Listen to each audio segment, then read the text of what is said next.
Good evening, everyone. Welcome to Necro Thursday. How's it going, Jeff? Going pretty good, man. Tired as hell, but good. Yourself? I'm doing okay. I was a little bit under the weather yesterday. Nothing too crazy, but I feel a lot better, a lot more fit today than I did yesterday. No, that's good. I think there might be a case of COVID or something. There's something going around work, and I'm starting to think maybe I'm in the early stages of it. A couple people have been calling out sick or coming in with the sniffles, but nothing too major. I'm sure I'll be fine. I hope. Yeah, I mean, I'm sure, nowadays it's like, it's hard. Everyone post-COVID thinks it's COVID. You know what I mean? Yeah, pretty much. And I was just thinking the other day about how everything is just completely normal again. And maybe it's because I live here and mask mandates aren't really as big of a thing. You don't see it as much. I was like, man, that was 2 years of masks and staying inside, and now just like that never happened. It's strange. Yeah, I got to be honest with you though. I still feel like I'm dealing with the kind of like a mental and emotional fallout of being isolated for 2 years. Oh, absolutely, absolutely. I think that affected everyone. I think that changed everything in the world. It's it's one of the reasons I live in Texas. The company my girlfriend works for is based out of LA, but they let her work remote, which really wasn't as normal as a thing before COVID. That is kind of cool, actually, to be able to work remotely for sure. Yeah, some cool things came. I can't work remotely. I'm a fucking scumbag. I got scumbag jobs. But yeah, so not all bad. Anyway, sorry about the COVID tangent. Mike, what have you been watching? A couple things. I saw Evil Dead Rise in the movie theater. Oh, you did? Yeah. Interesting. Yeah. We'll comment on that when we do the episode on it. Let's put it that way. Yeah, I got to see it, man. I've literally heard all over the board my texts from my friends, asking if I've seen it. Two said it was awful, one said it was okay, and one said it was great. So, I'll refrain from giving my full evaluation of it until we talk about it on the show. That's fair enough, I guess, right? Yeah, I'll be seeing it soon, so we'll talk about that one for sure. Yeah. I watched Sinister with Ethan Hawke. Oh, I love that movie. That movie is good. And I know we've been talking about covering that on the podcast, so I'm down for that completely. Yeah, okay, sure. Let's do that. Let's, because, mainstream horror movies usually aren't that good. And that one was quite a surprise. Yeah.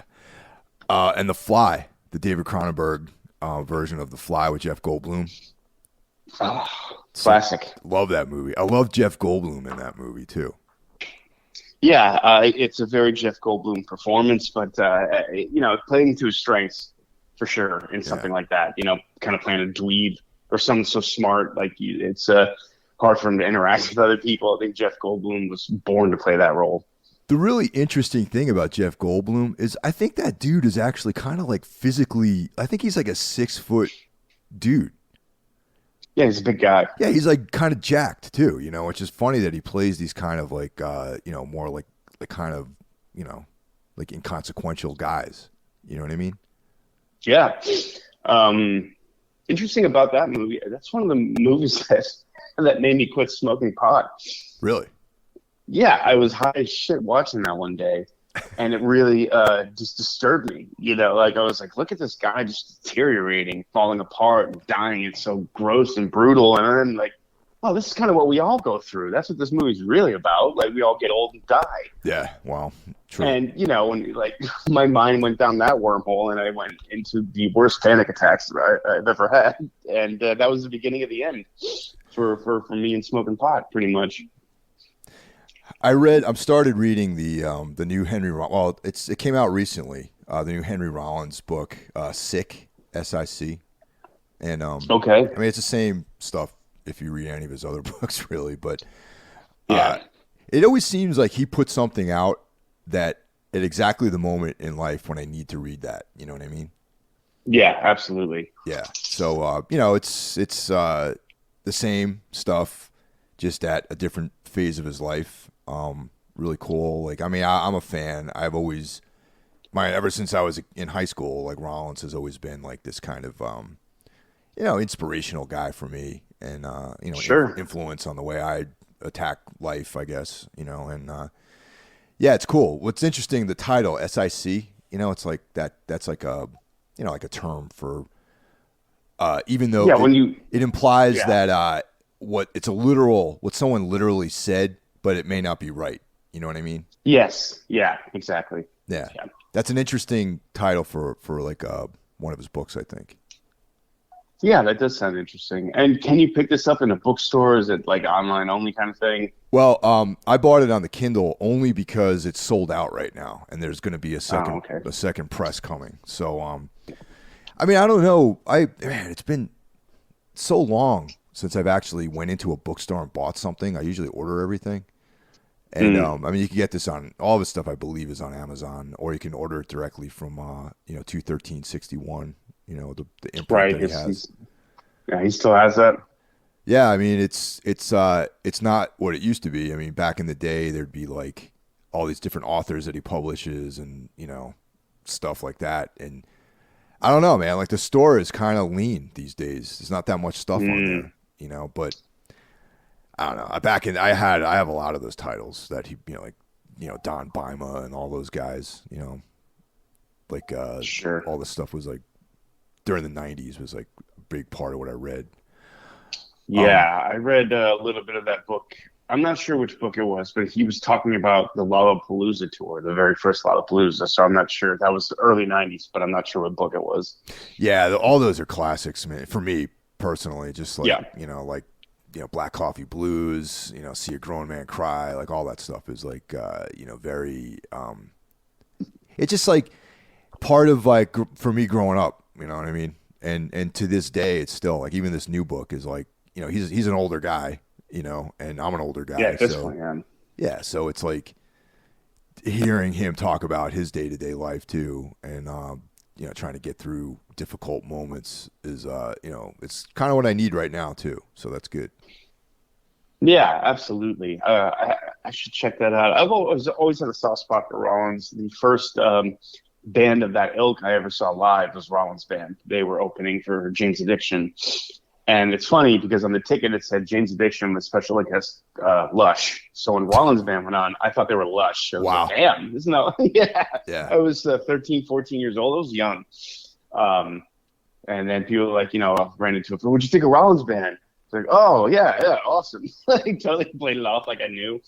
Um, but that, it was a major, major moment for me. I'd never seen anything like that. This is 1990, 91, something like that, whenever Jane's Addiction put out their last good record, whenever Yeah. that was. I Yeah. saw them on that tour too, actually. Mm. Yeah, that's sort of the precursor to Lollapalooza because, Yeah. Lollapalooza hadn't happened yet at that point. Um, I saw good Tool open times, for man. them too, actually. The Rollins Band. For Rollins Band? Yeah, Tool was on tour at Rollins Band as the opener. Wow. Yeah. Oh, yeah, Rollins is on one of their songs Yep. on their, I Undertow. think it's their first album, Undertow. Yeah, yeah, Yeah. yeah. Okay, so Yeah. I completely forgot about that connection. Yeah, it's Rollins Band's important to me. That's a band that's like such a powerful thing for me. In Black Flag too, but Of course. at this stage I would say more the Rollins Band for me because of just how they really didn't the thing I love about that story is how they never really were successful in the way that people maybe the record label thought they were going to be. Right. Like Yeah. they would go out on tour like the Red Hot Chili Peppers and the Beastie Boys and I think there was like this hope that they would be like like the Chili Peppers or something. You know what I mean?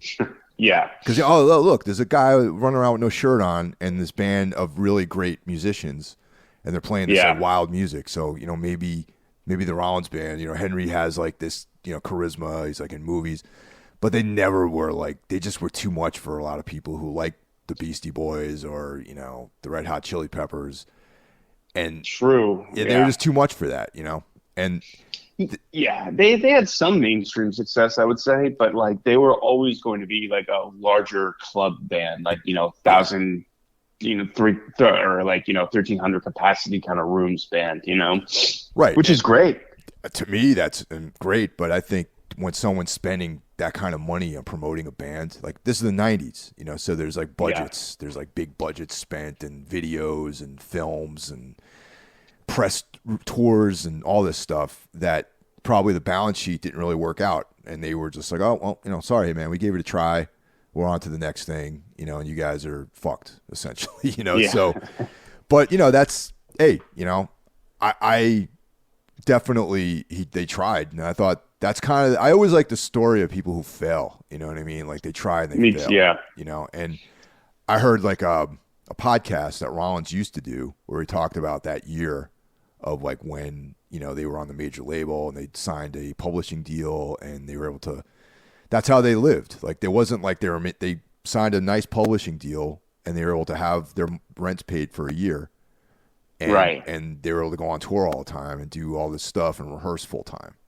And I got to be honest, little, this is something I don't talk about too often, but my old band back in the '90s, Otis, that's exactly what we did for a year. We signed a publishing deal and we lived off of that money for a year and tried to make it, and it just didn't work out Yeah, for us. You know what I mean?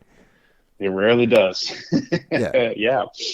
No, it's a great life if you can do it. I was fortunate enough to live off of my band for quite a while.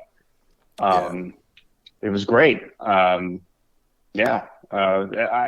Of course, if you're playing music, that's maybe not necessarily the goal, but it's always nice to have that kind of success where you don't have to work. And if someone gives you that opportunity, you're going to go for it. But attitudes about that kind of stuff in the '90s were vastly different than they are now. I was talking last time we spoke about the book I'm reading, Sellout, about what Yeah. a big deal it was for an indie band to sign to a major. Right. And I don't think anyone would bat an eye now. Yeah. It doesn't, those opportunities don't even exist anymore. No, yeah, exactly. Well, that too. Yeah. Yeah. And no one would sign a band like Rollins Band now. No, The no, hell 90s no. were a crazy time. Everyone was getting signed. Not me, but other bands. That's And cool. I got to check that out, man. yeah, yeah, definitely. It's worth a read. I if you're into it, I don't, I'm not going to push on anyone because then there's like some younger cats out here who probably have a different perspective on Henry Rollins than we do. But if Probably. yeah, I mean, if you know, and then you should check it out. Actually, I've been on Good this way to put it. big Interpol rip since last night. That's crazy you say that. I have too. Really? Yeah. I just listened to their newest album for the first time 2 nights ago. Really? Yeah, not good. Not good at all. Which is their newest one?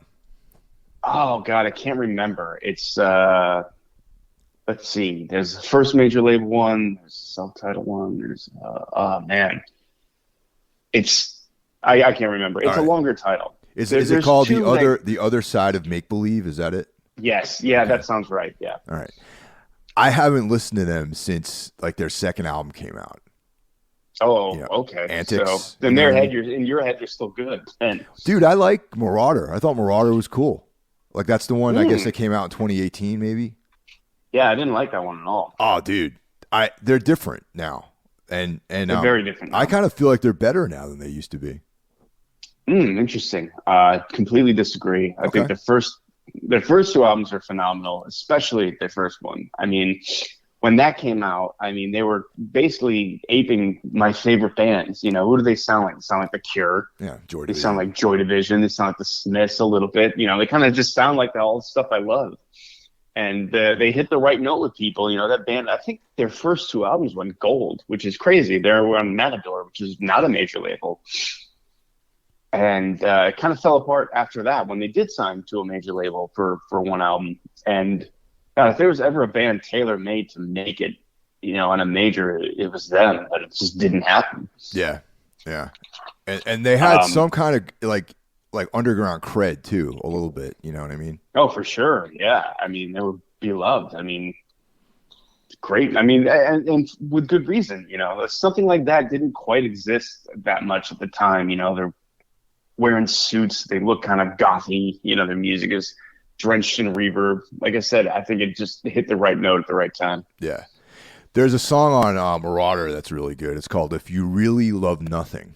It's pretty. Oh, okay. Yeah, I listened to it a bunch over the last couple of days. And there's there's a video for it with Finn Wittrock. Do you know who that actor is? Sounds familiar. Yeah, he was in American Horror Story a bunch. Like good looking young guy, like cool hair. Yeah, I think I know you. Yeah. Okay. And the song is about what I suspected it was about a dude who's got a girlfriend who just cannot stop having sex with random people.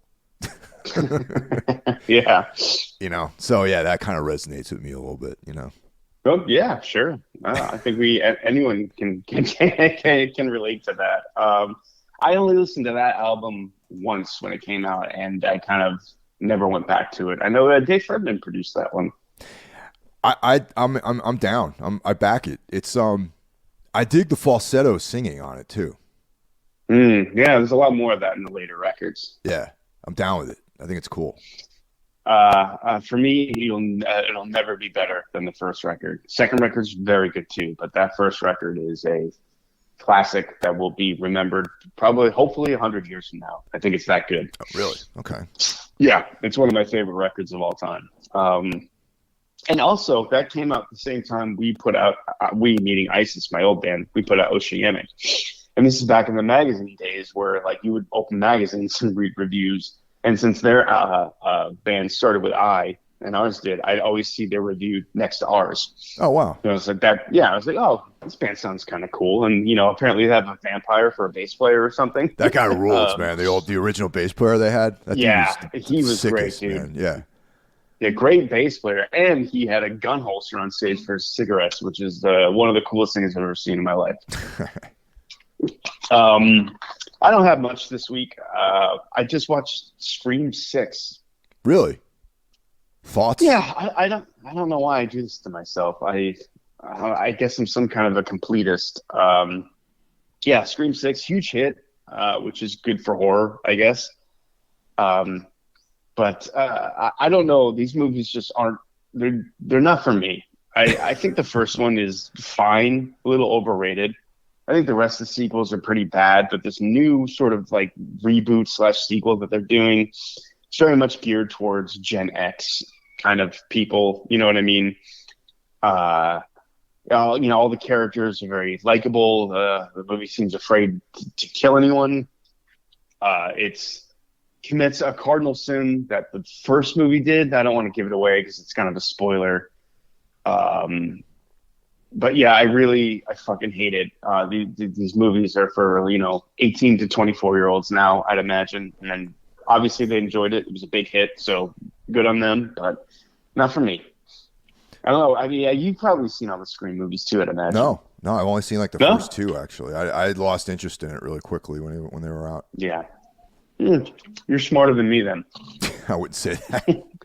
I was just looking for something to watch. I got trouble sleeping, so I see Scream 6 just dropped for rent, and yeah, sure, I'll pay fucking $11 to rent this or something, whatever it was. And it started off kind of cool. I was like, oh man, they're gonna do something different and interesting, and then nope, it's the same bullshit.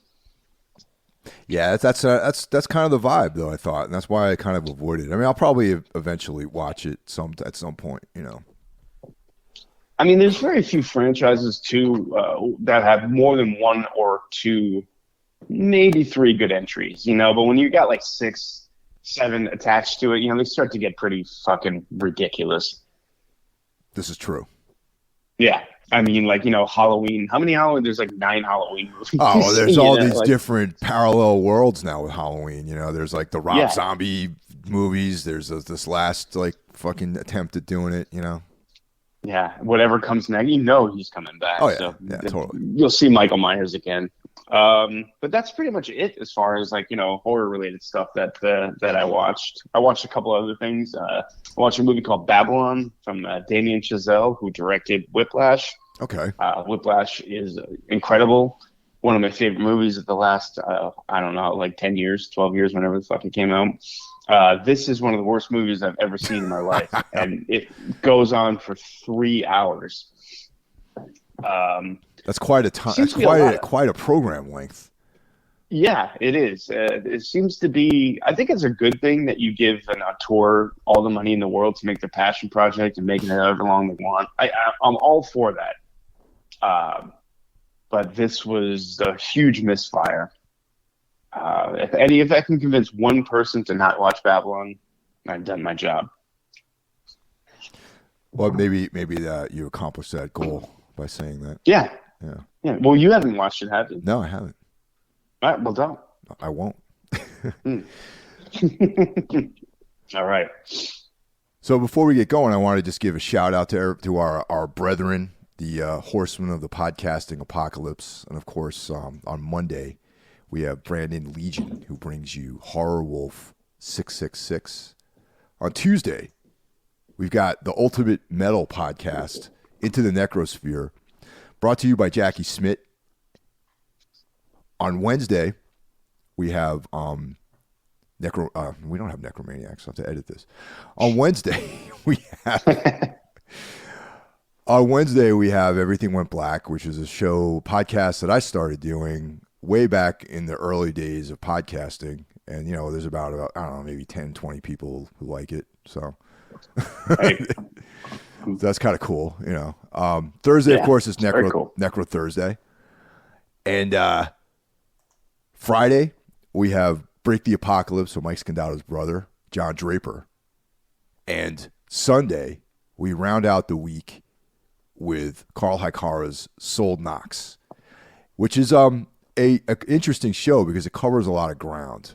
There's music, there's like books, the common theme is everything is dark and kind of has this like shadowy vibe to it. Sure. Yeah. All about it. Yeah. And of course, we have our voicemail line, which is 908-913-0782. And this week, Mike from Telford, PA, is back. Gentlemen, it's Mike from Telford, Mike McLennan. I haven't called in, I think it's been 2 weeks now. Didn't have much of a voice. I followed I Hate God around for a few days, and last Thursday, I've been listening to the episodes, though. They keep falling on days when I'm on the road here, so this past Thursday, I went up to Woodstock to see the Wino documentary at a cool little place there, Tinker Street Cinema. That was a cool experience, and appreciate the episodes. One is definitely is a thumbs up thing I'm going to check out, Infinity Pool, and another as a recommendation to avoid something. I've never been much into the M. Night deal anyway, so I'm going to skip that one, I'm sure. This past episode, you guys said you didn't get any calls, so I was like, fuck, I'm going to let these boys know that they're still doing a great job. I look forward to Necro Thursday so much now, and Everything went black also. Those are two of the only podcasts I listen to other than like wrestling podcasts and shit. And Radical Research is one I like too. Hope you guys are cool. I just saw Fishbone on Saturday locally. That was one for the bucket list, and they didn't disappoint. Dirty Walt is still with them, so that was cool. I don't know if you guys are into that shit or not. I don't really dip my toes into that at all, but I've always liked Fishbone a lot. So, all right, guys. I'll talk to you next week. Last night I saw a movie called Scream of the Demon Lover on Blu-ray. It's an Italian movie from 70, I think. It was really more like a bizarre, like, sex melodrama, more than like flat out horror, but it was worth watching. And before that, I saw one called Witch's Mountain, something Mondo Macabro just put out recently. It's like a Spanish movie from the 70s. That was cool.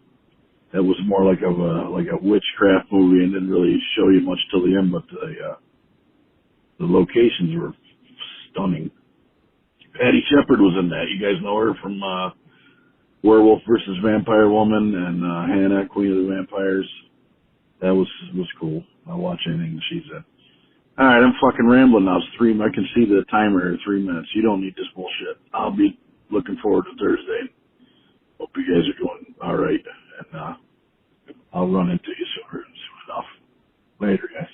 Yeah. So Jeff, have you seen either of those films that Mike talked about, Demon Lover or Witch's Mountain? I don't believe I have. No. They sound cool. I don't think it's. Yeah. Yeah. I looked them up. And both of them sound like something I'd be into. Yeah. Yeah, for sure. Always love recommendations here, and we're older guys. And I like to think I know everything or have seen everything, and then someone points out something you've never heard of. So I appreciate it. Well, actually, we covered a movie that someone recommended, Death Dream. And, even though Mike and I had been discussing doing that for quite a while, that was like the motivation to actually get it over the fence. So, I encourage everyone to call in and recommend films. And if you call in and leave a voicemail, you're definitely higher in the hierarchy of recommendations. So yeah, thanks, Mike. I mean, I'm going to definitely check these out, and maybe we'll do an episode on it or something. That'd be cool. Yeah, and there's been some good recommendations too. People aren't saying like the obvious things. You're getting some like someone suggested Green Room, which never occurred to me, but it turns out you guys already covered it back in the day before I jumped aboard. Yeah, we did Green Room way back. I should repost that somewhere on our Facebook page maybe, so people can. We've been doing this for a while, so now we have a lot of new listeners, and not everyone goes all the way back through the feed, so maybe we should start reposting some of the older episodes. Yeah, and we're going back a little bit with today's movie. This is now 10 years old. It doesn't seem that old, but you're right. It is 10 years old. And, of course, we're talking about Enemy from 2013. So originally this came out September 8th, 2013 at the Toronto International Film Festival. Then in Canada, it was released on March 14th, 2014.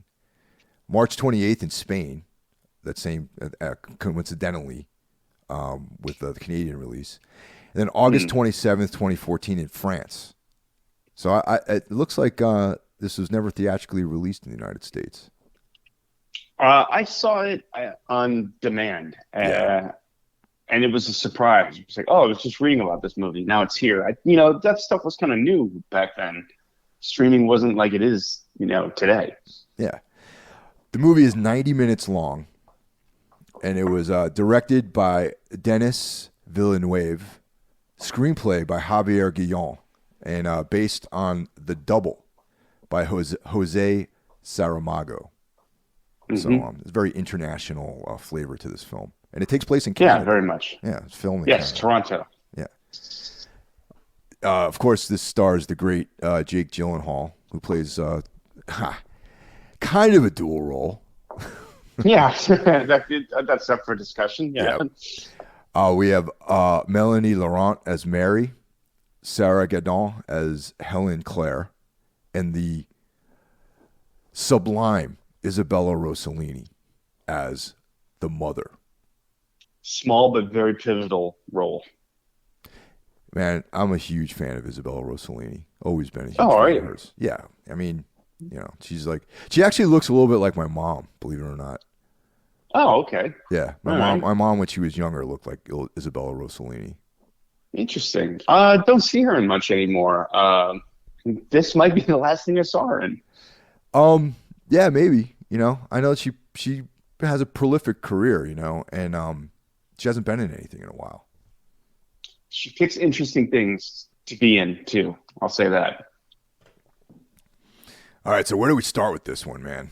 That's a really good question. So much to discuss. You and I kind of talked about this movie before. The very first podcast I ever did was Everything Went Black, where you and I discussed our 10 favorite horror movies of the last 10 years. Right. And this was my number 3, and you had not yet seen it at that point. I watched it because you told me about it. Yeah, exactly. And and that was a few years ago at this point. And 3, yeah. Yeah. So I'm a relatively late comer to this film, especially since it's been out for 10 years. And also, just I want to warn everyone now. Okay, now if you have not seen this film and you are planning on seeing it, hit the pause button and go watch it, and then come back and listen to the show, because there's no possible way to discuss this movie without spoiling it, or at least influencing someone who hasn't seen it yet. You know what I mean? Yeah, absolutely. Yeah. I mean, because this is one of the things I love about this movie is I think it's made with a clear intention. Filmmakers know what's happening, but it lets the viewers come to its own conclusion about what you just saw. It is somewhat open to interpretation. Like, it doesn't give you visual. It doesn't cut back to earlier scenes. I hate when movies do that. Like, cuts back from earlier. Oh, did you miss this? Remember this? Right. The movie doesn't do things like that. It's very, I think it takes repeat viewings to really let this movie sink in. And you had seen it, like you said, like I think for the first time 3 years ago. Yeah. I assume you watched it recently. Oh yeah. I'm sure you picked up on a ton of different things in between, in those different viewings. Yeah, definitely. I mean, the second time around, it was very, very clear what was going on. The first time, I was like, because going into it cold, you don't really know what the hell is going on, because it's presented as being one thing, and you kind of buy into that for a little bit. And then the second time, you start catching all this stuff. And like you were mentioning before, you only get one pass through this movie. They're not going to reference back to like, oh, did you see this cue over here? So, right, exactly. Yeah. So the second time around is when I started seeing things differently, it's a really effective film, and it's shot really well, and the acting is great. And I always like seeing Jake Gyllenhaal in movies too. Oh, he's the best, man. He's been one of he's one of the best. He's not a new actor anymore, but since he kind of came on the scene again, he always picked interesting things. He's worked with this director before, Denis Villeneuve, however the fuck you pronounce his name, in the great Prisoners, fantastic movie. They made this I think it was right after that. Yeah, I've been a fan of his ever since Donnie Darko. Yeah, the great Donnie Darko. And this movie, it's kind of for Denis Villeneuve. It's just kind of an outlier for him. He doesn't make movies like this. I mean, this is almost Lynchian territory, the way it's presented to the audience. Oh, very much, man. There's a lot of shadows. They do work with color a lot. There's like this like sort of well, all right. Maybe let's get into a little bit what this is about then. Okay, yeah. The basic plot, sure. Yeah. All right. So there's this Adam. We are introduced to Adam, okay, mm-hmm. And that's a character in this film. And there's a voicemail with his mother saying, I don't know how you live like this. You've got a good, respectable job and this sort of stuff. So it kind of sets the tone for Adam being this kind of unhappy guy he's a professor. So yeah, he does have a respectable job, but he lives in this very austere apartment. And when they show him in his apartment, it has this yellowish, dreary tone to it. Yeah. And he's got a girlfriend, Mary, and they sort of show the repetition of his daily life. He goes to his class, he does his lectures, he has dinner, he's in the shadows of his apartment. Mary comes over, they have sex. And then she leaves too. She doesn't. It seems like she doesn't ever spend the night there. You know what I mean? Yeah. I think for sure. And so I don't know about you, but that's like kind of there's a certain lack of closeness that it arises when the lady doesn't spend the evening after having sex. You know what I mean? Yeah, it almost feels more like, I don't want to say a business transaction, but it doesn't really seem to be a relationship based on love. I think they're just banging. Basically. That's exactly the word I was going to say. It seems transactional. No, okay. Yeah, it's like you show up, you work very workmanlike. You do your thing, and then it's time to leave. Yeah. So much so that I thought that, like initially I was like, wait, is she like a prostitute or something like that, or like the way they portray it is very much in this transactional sense, Yeah, absolutely. And you brought up the apartment too. The apartment is kind of key, one of the key clues of this movie, I think, because you see Adam, he has a respectable job, but like you say, he lives in this sort of dingy, dreary apartment with no personality. It's a very big visual cue as to what might be going on in this movie. Yeah, totally. And well, actually, the opening scene is not that. The opening scene is there's this kind of inner circle ritualistic fetish thing going on where we see a guy who looks exactly like Adam, but he's dressed in this like really slick, like really nice slick suit, and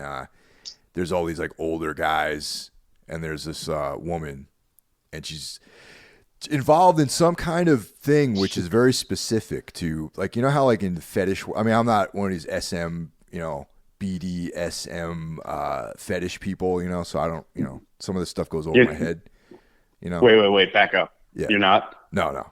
I'm not into like all that SM trip or whatever, but so a lot of this fetish stuff goes over my head, but there's like a table and this gigantic spider and this naked woman with like high heels on, and and she's stepping on the spider, with her spiked heels. Another very, very important visual cue to this movie: spiders and webs. Yeah. And the woman crushing the spider is very much a metaphor for the meaning of this movie, I think. But we'll get into that for sure. Yeah. So anyway, where does the plot pick up? So Adam, he's, you see the repetition. You see him. One of the things I thought interesting in the beginning of the movie was showing his, him working. He's talking about dictatorships and repetition and control. And what he's saying is relevant to the plot of the movie. And it also shows him giving the exact same spiel like a couple days later, but he's more frazzled. He looks kind of sweaty. So right in like the first few minutes of this movie, you're getting a lot of stuff that might be hard to retain when all is said and done. Definitely the first time through, this stuff kind of goes right by you. Like he's talking about fascism, he's talking about like all this like control and all this kind of stuff, and you're like, all right, you don't know if that's important or not, but it turns out that it is. Yeah, I would say almost everything you see and hear in this movie is kind of important. Yeah, absolutely. So he has a coworker that asks him about if he likes movies. And he's like, nah, I'm not really into that. I'm not into that kind of what thing. A weird answer. Who doesn't like movies besides my dad?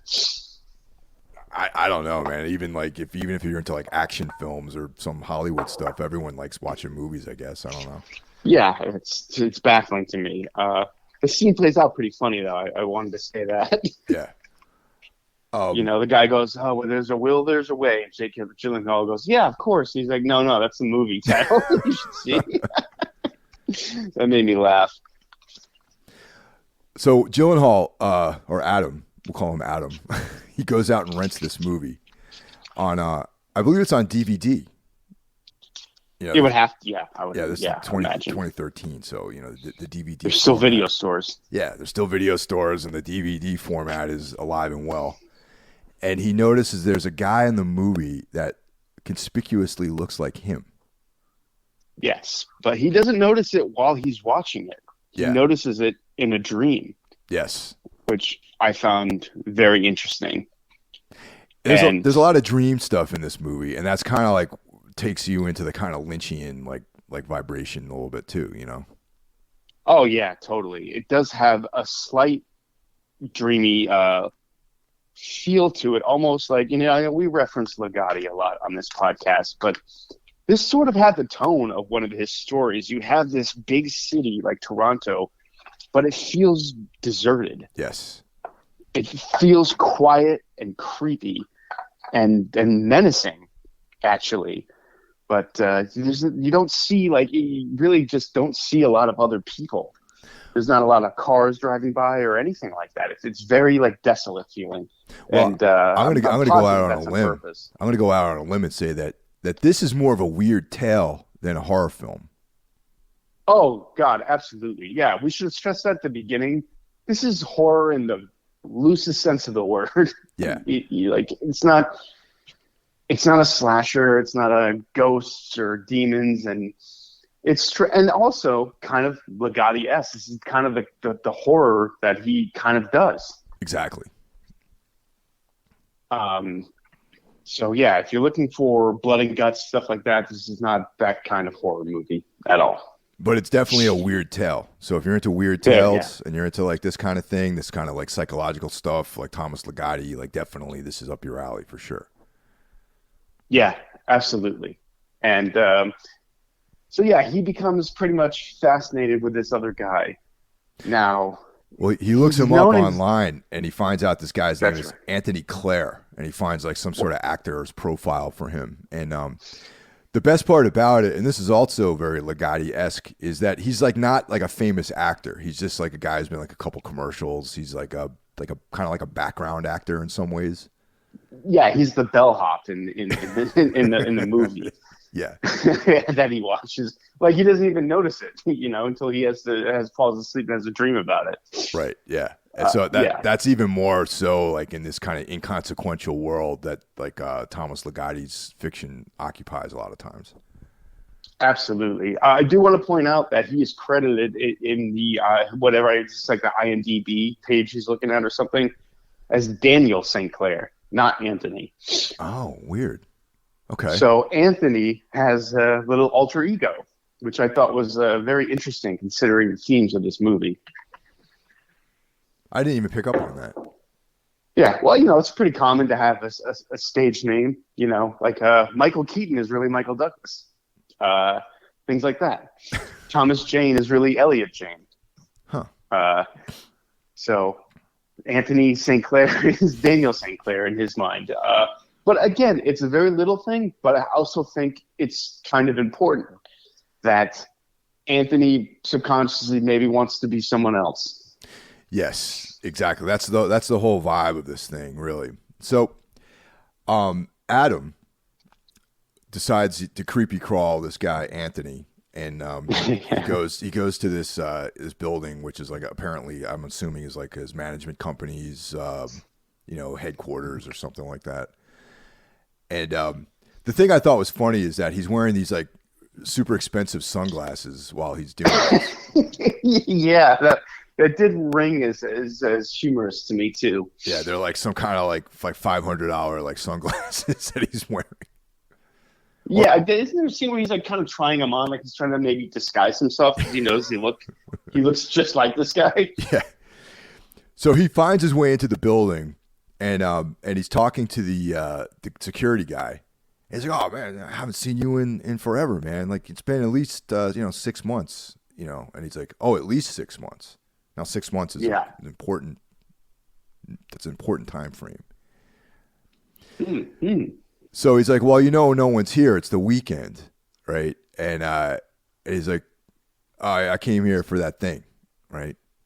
So he gives him this. There's an envelope with the address to him, which he pockets and takes off, right? Right. Yeah. That comes in later. What's actually in the envelope, and much later. Yeah, there's like some connective tissue that's why the envelope is actually kind of important. Yes, it's very important. Yeah. But again, like it doesn't. You don't really get you don't really see it again until the very end of the movie. Right. But there is a lot of people who might have forgotten about it. There's an element though where there's a security guy who's walking in the elevator. Oh, well, all right. I'm skipping ahead a little bit. I'm sorry that we're going through this thing beat by beat, but there's a lot of stuff here. You kind of have to with this. Yeah. Yeah. Yeah. All right. So he goes back home. He calls Anthony Clare. Okay. Now this is fucking. This is you're gonna have. This is like a huge leap of faith, I guess. This scene, because first time around, I'm like, oh, he's calling this guy. He has a double that he looks like. So they're having this conversation, and Anthony Clare is in an apartment with his wife, his 6-month pregnant wife. Okay. Yeah. Helen Clare.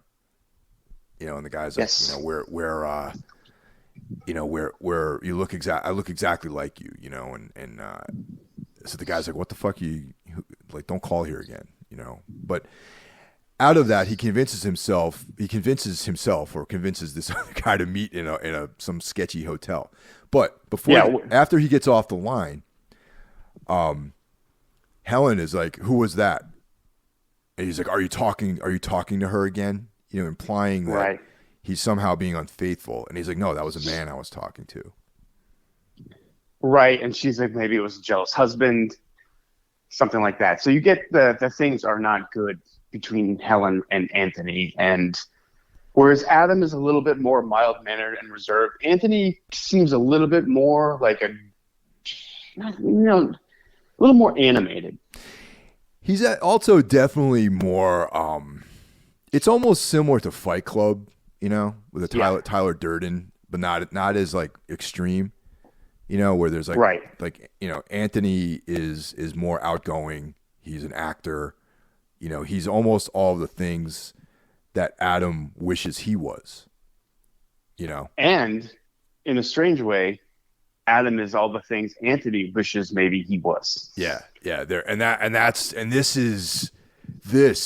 is it when it comes to the movie, really. That what we just said right now is like hit me like a ton of bricks like the second time I watched this movie. Yeah, totally. And you'll notice we mentioned the apartment before. Anthony's apartment is the polar opposite of where Adam lives. It's not flashy, but it has personality to it. Feels like people actually live there. Yeah. It's Adam's apartment looks like when you go look at an apartment, like if you're like you go with a real estate person and there's like, oh, we have this new building here and there's some furniture in it, and that's what it looks like. There's like some generic couch, a bed, that kind of thing.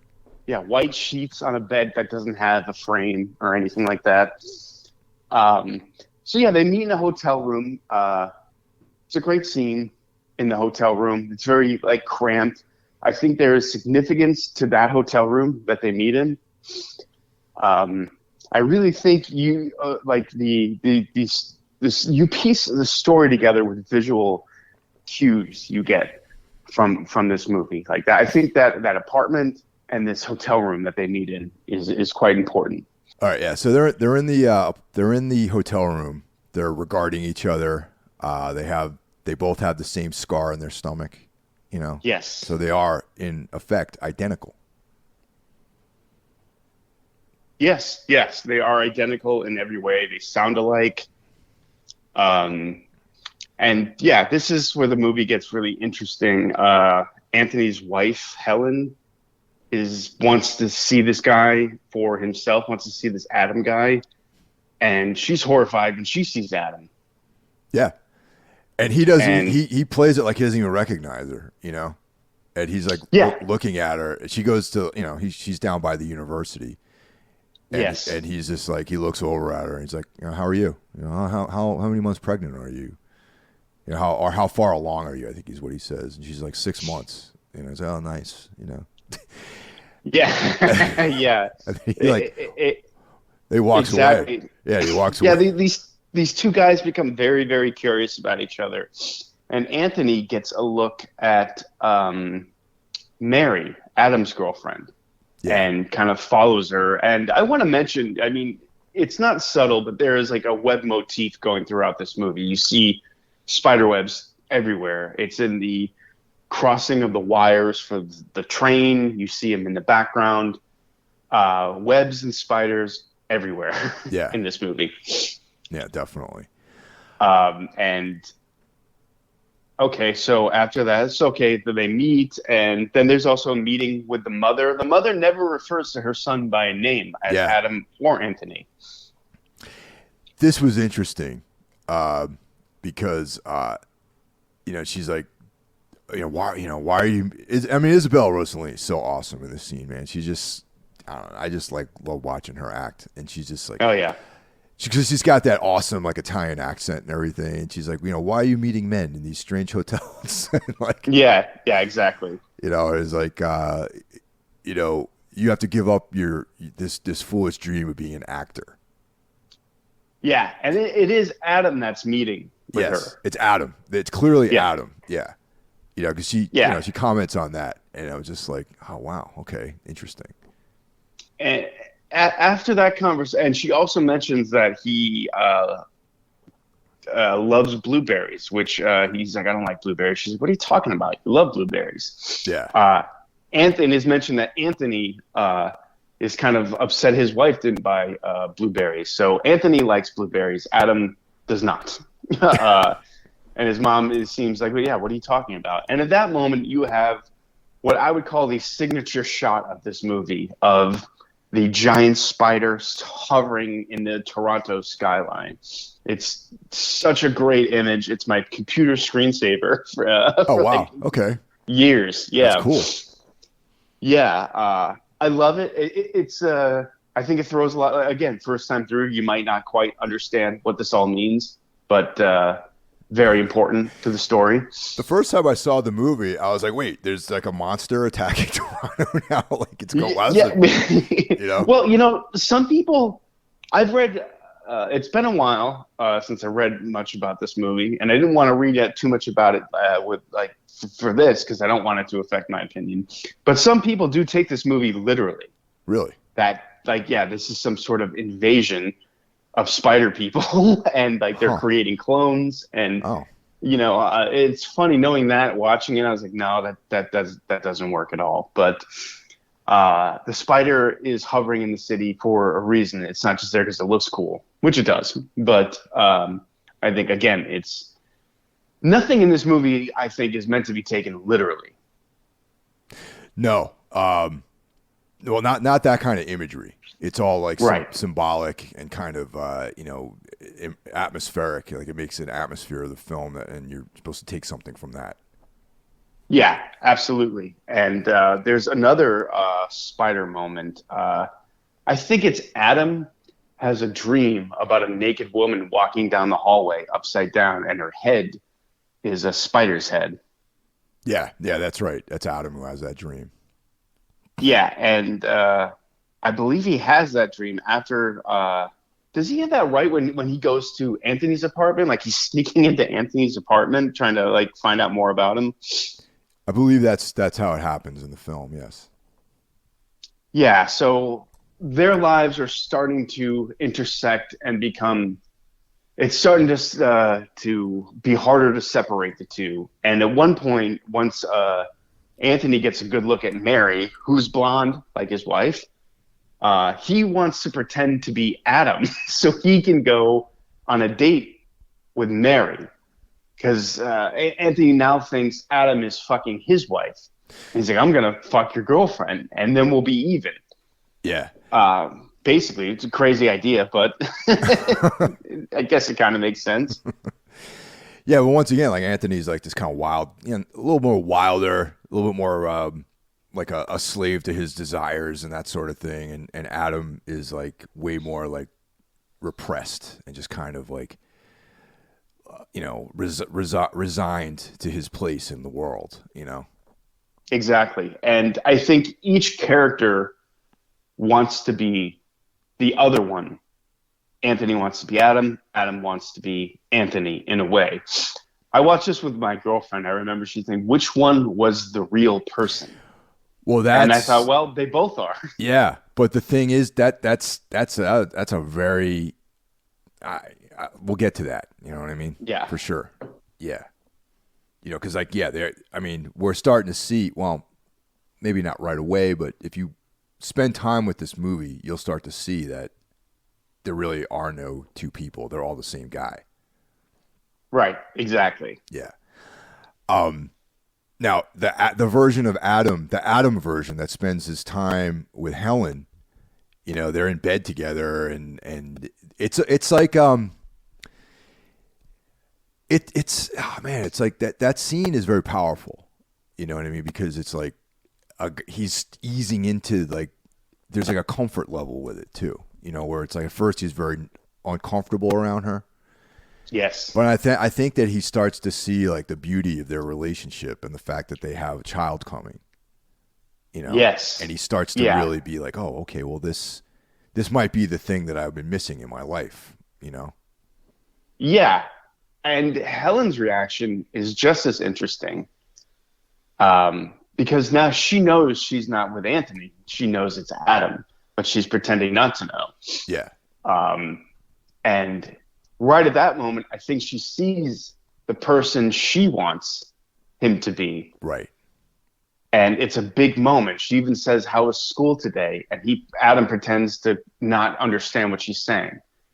Yes. Yeah. And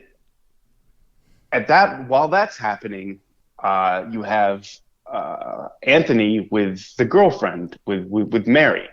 Yeah. And things aren't going well. No. It's like the opposite of what's happening. They're having sex. She notices that he has, the line of a wedding ring. They get into a huge fight. They get into a car accident and presumably die, if you were taking this literally. Yes. If you So take it at this literally, point, it looks like they die. Yeah.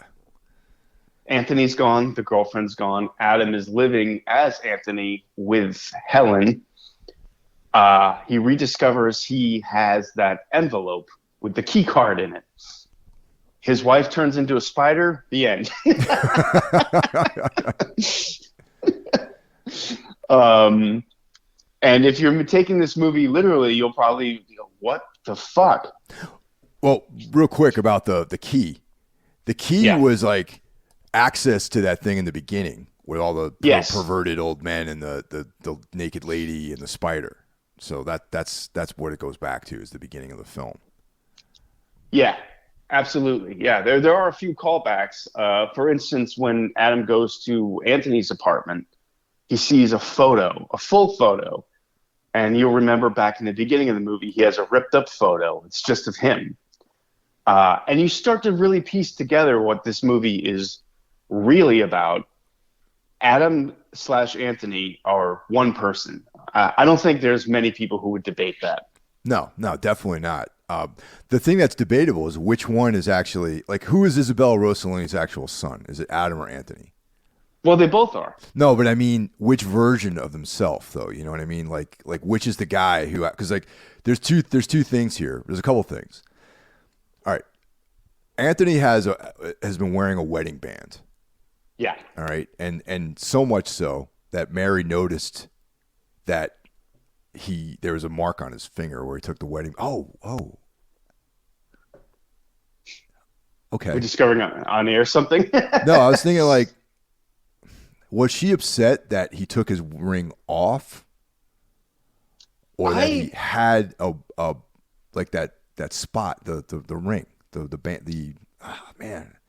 Well, here's what I think. Here's what I think. You tell me, because I think you probably have a little bit more of a treatise. This is what I think. Yeah. He got his wife pregnant, and he had this, he felt pinned down and afraid of the responsibility. The movie starts with a woman crushing a spider. I kind of feel that is Anthony's mindset. He's afraid of his free spirit, his freedom, his and all of that being destroyed by a woman. Yes. I remember my friend texted me after he saw this movie, and he's like, "It's really like about women catching men in their webs," and I think that is sort of it is about fear of that, fear of commitment, fear of loss of youth, whatever it is. I think that's what that beginning symbolizes. So there he meets this girlfriend, Mary. He starts having an affair with her. Yeah. I think at first that affair took place at the hotel Anthony and Adam meet at. Okay. I think that's the significance of that hotel. His wife finds out, kicks him out, and he's living in Adam's drab apartment with some things he has from his regular apartment. Like we see some photos and things like that. The scene at the end between Anthony and Mary is where things went wrong with the girlfriend. I think the girlfriend at some point realized she was sleeping with a married man. Oh shit. Okay. All right. Okay. I think, and she says, "I don't know who are you. I don't know who you are." Like, and you can take that as, I don't know if you're this other guy or if, but I seem to take it as she didn't know he was married. Gotcha. Maybe. All right. Yeah. Maybe. I mean, I don't know many couples who meet in a hotel room that don't, but that's what I think.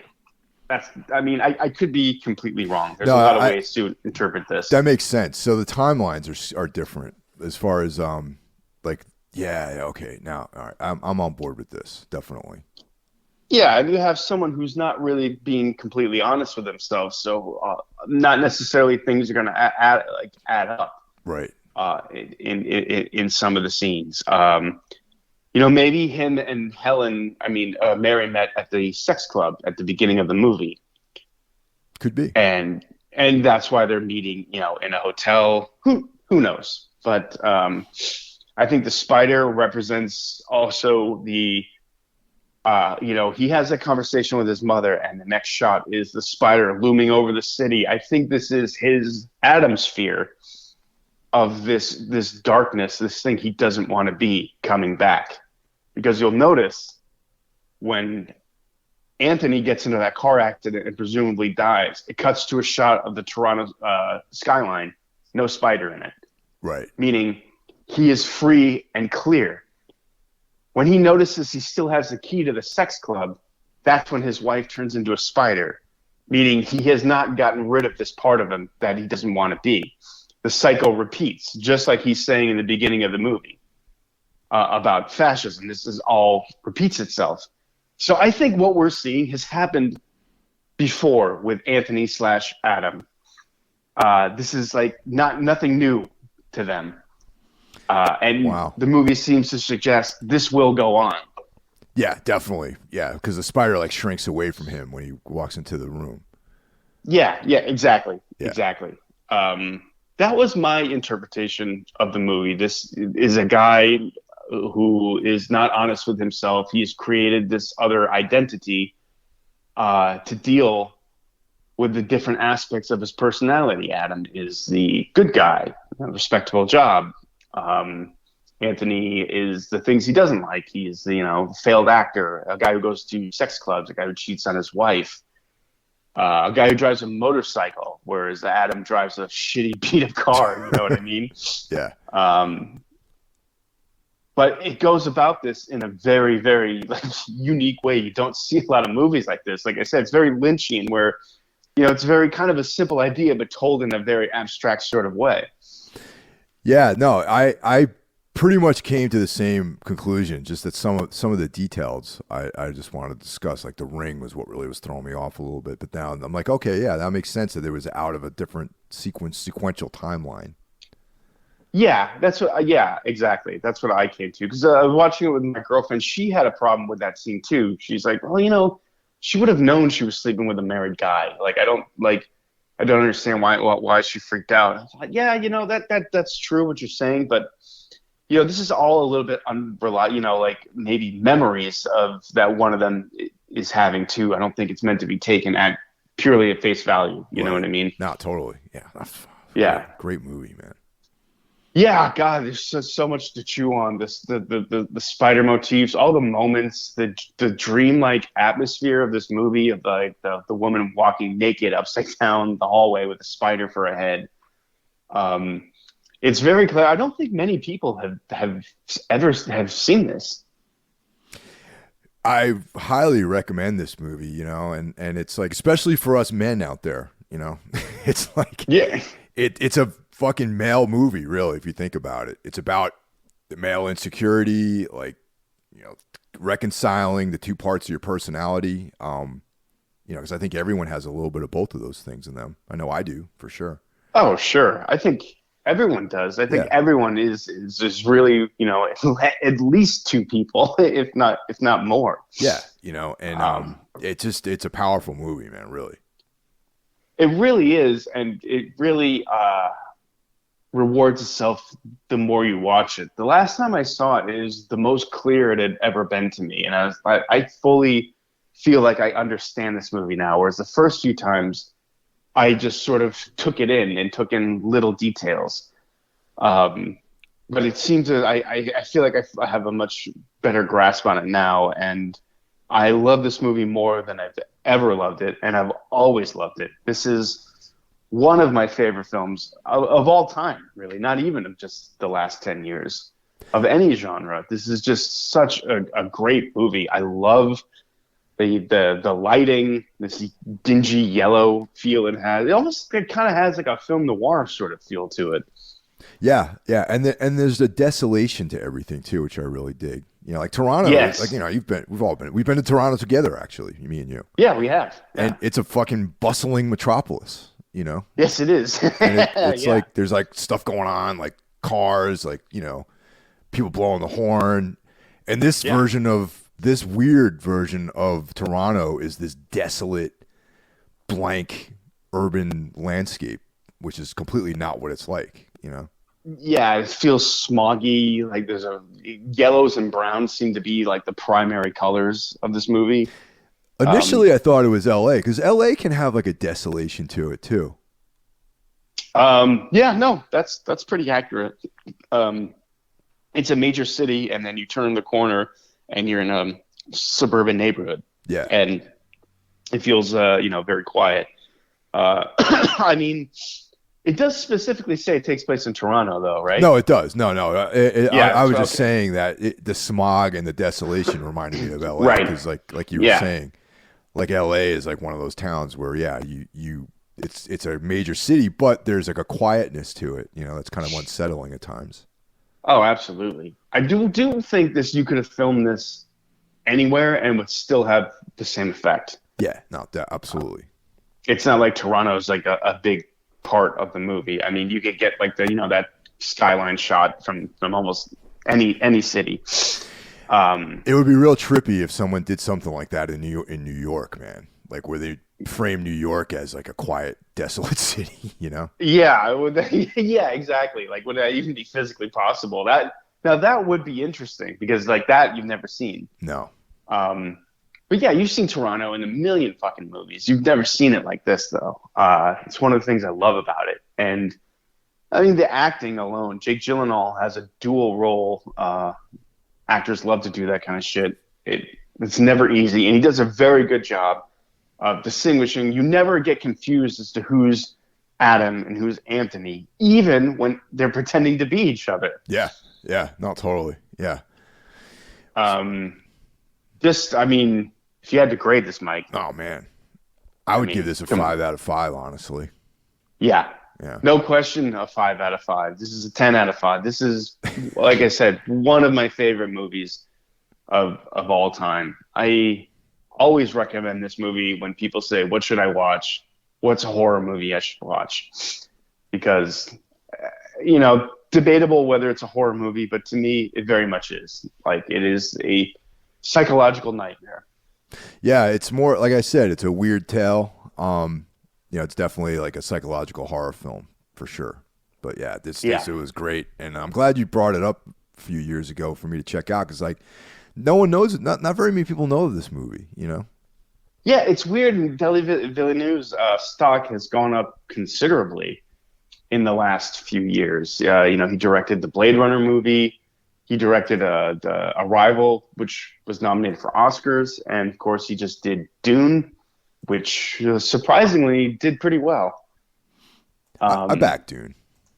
Yeah, I liked it. I'm not a big fan of Dune in general. I liked the movie way more than I thought it would, and I think it all has to do with him directing. He had my attention before this movie, but this movie made me absolutely fall in love with this director. I am a fan for life because of this movie. And he seems to have that Nolan kind of clout where he can get $200-300 million to make really just, art films, basically. Now, you have this on Blu-ray? I do have this on Blu-ray, yeah. Was this, was there anything interesting as far as extras go on this one, the version that you have? There is a making of with the, they talk to Jake Gyllenhaal, they talk to the cast, they talk to the director, the writer, talk about some differences from it's definitely worth watching. This author, I forget it. He's a very popular author. He wrote the book Blindness. That was huge around like 2006. It seems like the book everyone was reading at that point. I know they made a movie about it too, which didn't fare as well. But I know the book was. I don't know what year the book came out. I just remember talking about it on tour with Eugene, your boy Eugene Robinson. Yeah, man. Yeah, Eugene's great. Yeah, he's fucking awesome. Love that guy. But I think the film is a vastly different thing from the book. That's sort of the feeling I got. But it's very cool. It's not a ton of extras. I don't think there's any director's commentary or anything like that, which would be fascinating for a movie like this. But it looks good. It's definitely worth picking up on Blu-ray. I mean, this movie looks incredible, and we watched it on our big TV with our sound system rocking. That's the way to see this on the biggest screen possible, as loud as it goes. Because it's a very quiet movie in a way. Like the music has this sort of classic thriller Hitchcockian feel to it. Sure. Did you get that at all? Or no, it definitely did. It had like this. Yeah, for sure it did. The score was. Yeah, like cool. it sounded actually orchestral and not like a keyboard interpretation of strings, like which is mostly what you get now. Right. Really, just aside from the story, it's just great filmmaking, great acting. This just hits on every level. Well, there you go, guys, and definitely check this out, and hopefully you guys are turned on to this thing. Me and Jeff obviously love this movie, so hopefully you guys can enjoy it as well. Yes, please, if you haven't watched it, hopefully if you've gotten to this point in the podcast, you have watched it. Yeah. If we've convinced anyone to watch this, I'm very happy, because it is I guess one of the best ever. This is a great movie. I'll be watching this till I die, every couple of years. We'll talk to you guys next week. Take care now. Bye, everyone.